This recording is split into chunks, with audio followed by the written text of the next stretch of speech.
If you guys don't know already, this time period is the time that Pokemon Go is celebrating their 10th anniversary since they launched the game. And I just wanted to share a little bit about my experience playing Pokemon Go in Japan, in the country where they actually have an appreciation for Pokemon and also the game Pokemon Go. And so I actually been playing since it's released back when I was living in California. And when they first launched it, it was a very new and innovative game.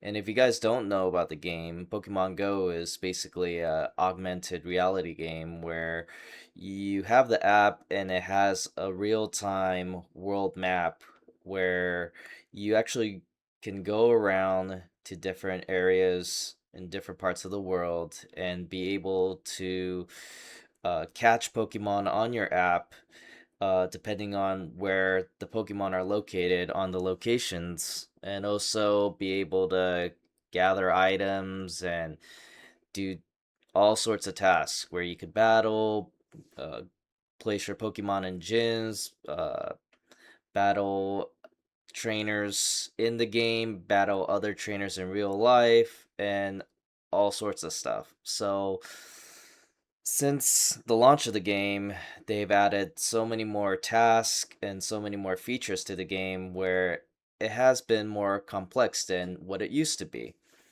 But basically, what I wanted to share and give a little context before explaining my experience of playing in Japan is I started 10 years ago at the launch, and back then it was pretty popular because people were very intrigued by what the game was all about. So you had people on their phones and just walking around and uh, flicking their phone constantly, trying to catch all the Pokemon that were out there in the world, and specifically on their phone. So in the beginning, I also bought into the phase and joined my friends into going to different places, driving around, walking around, and catching Pokemon. And that was basically the first objective of the game is to just gather items and catch Pokemon. It's only until later, and as the game developed, that they added more features to it. But I would say in the first few years since the game at the launch, I played pretty consistently, right? Trying to catch all the Pokemon, trying to catch the new releases of the Pokemon and all the things that they were releasing with all the features. And also, I really got into it when they started bringing raids in the gyms where you could catch specific legendary Pokemon, very special type of Pokemon that you could be able to catch when you do these raids, when you gather in a group and you battle the legendary Pokemon that you can be able to catch. And so it's also during that period of time where I had to interact with people more, and they made the game more interactive, where you gather into groups and you had to be able to work together to defeat the Pokemon that you want to catch. And I remember at the time, that's about a few years into the game, maybe about 2 to 3 years in to the game that they added the feature, and it allowed me to meet new people and spend time with my friends that also play the game and just go around and catch all the Pokemon uh, that were out there. And so, that made the game more interactive and very fun to play. And I remember maybe it was about 2 years after the game released, I had my first visit in Japan. And actually, it was very intriguing because people were very into the game. And it was also during that period where they were doing raids. So I remember just going around the city as I was traveling and playing the game. And whenever there was a raid that popped up with the Pokemon that I wanted to catch, you'd see people just gather towards that specific area and work together to defeat the Pokemon. Now, people weren't really interacting with each other much. They just kind of gathered and were kind of looking at their phone. So it's not always the most social, interactive, um, I guess, moments that you would have with the game. Although that did occur when I was back in America, but maybe not so much in Japan where you're communicating and talking with strangers all the time. But maybe people were already in groups where they're already friends and they already joined together prior to be able to complete this objective. And I thought that was so intriguing for people to have so much interest in the game a couple years after it was made in Japan. Um, and so it was fun. It was really enjoyable being able to do that, to do solo traveling in Japan, and being able to play a game that I really enjoy doing. And Pokemon specifically, it's very nostalgic because it's something that I used to play when I was a young kid. And so Pokemon Go was a way to kind of just spark that interest, that nostalgic feeling again that I used to have when I was a kid. And so fast forward unto the present day, well, at least until a year and 6 months ago. So uh, I was before I came to Japan around that time in 2025. I was not really playing Pokemon Go at all. Um, I would say a couple years prior to coming to Japan in 2025 of April, I had the game on my phone, but I basically did not really play the game. Maybe once every couple weeks, I'd turn on the app and maybe check something out. But I felt like I was pretty much finished with the game.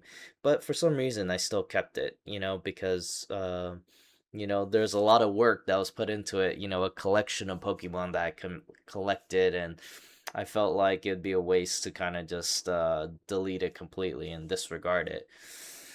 But, you know, eventually, I was brought back here to Japan to be able to live here long term and teach English here. And so that actually allowed an opportunity for me to get back into it.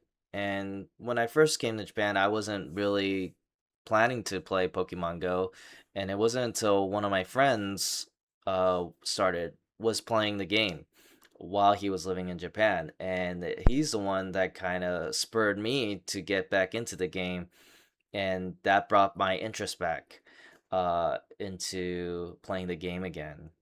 And I noticed uh, the amount of people playing in Japan were still a lot of people, and I was surprised that people were still interested in playing Pokemon Go even up to that point.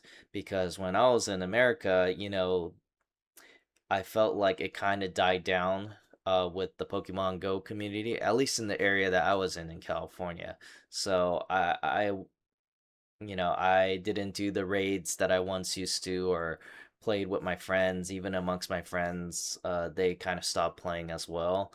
But coming to Japan and having a friend that also played the game and knew the game as much as I did kind of brought that interest back into me. And so to come back years later and to see myself playing Pokemon Go again, it just reminds me of that time when I first visited in 2018. And also prior to that, just the good times that I had playing Pokemon Go with my friends. Because although at times maybe it's not the most social interactive game, but it can be when you already have a group of people that you play with. And I've been fortunate enough to actually have some friends here that do play the game and just play together and just socialize and just have a good time.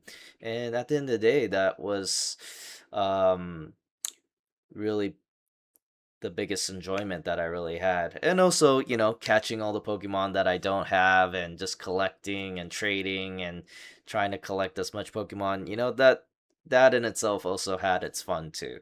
And so, but being able to do that with people makes it more enjoyable as opposed to playing it just by myself. But coming here and seeing the interest of the game still being present has been good, and it's allowed me to, have a play a game that I really enjoy uh playing. And so, you know, yeah, I think the cool thing is just for one, going back to something that's very nostalgic to me, you know, something that I really enjoyed when I was a child, and in my childhood, just being involved with Pokemon cards and playing Pokemon games. Still keeping that alive, and I guess keeping that flame going is kind of nice. Being able to play with Pokemon Go, and what's great about the game is that anybody can play it, from all age ranges, and anybody can just. It's a very simple game where you could just do all these tasks, and you could keep it simple as just catching Pokemon and just trading and collecting, and um yeah, being able to make friends that also play the game is also makes it that much more better. And so yeah, it's been nice to have the past year and couple months to get back into the game, to make it kind of like a hobby for me to actually also go out there, go outside and kind of walk around, even though, you are looking at your phone quite a bit as you go around places. But at the same time, it does give you opportunity to socialize with people and meet people too. So it's not all that bad. But I'm just glad to be able to play it. And since in the midst of the 10th year anniversary, I thought I would just share my experience of what, Pokemon Go has done for me, especially specifically here living in Japan. And, you know, coming back here for it to bring that interest back in the game. So, I still play, and I have my moments where, I have time periods where I spend more time with it, and then there's periods where I don't spend as much time with it, where I'm focused on other things. But, you know, it's pretty casual where I could just turn it on at any point that I'm free and just play it casually, and just enjoy the game. So, that's really my experience, and I want to share that since it has been such a long time since the release of the game, and having been through all these years where I played it on and off, and for me to come back to Japan where Pokemon's created, where there's still appreciation, where it's actually a cultural, it's a big Pokemon's a big cultural part of Japan, and people still embrace it today, which I find it very fascinating. So yeah, for me to still to live in this country, to play the game that I really enjoyed, to spark up the nostalgic feelings that I had when I was a kid, makes it all worthwhile.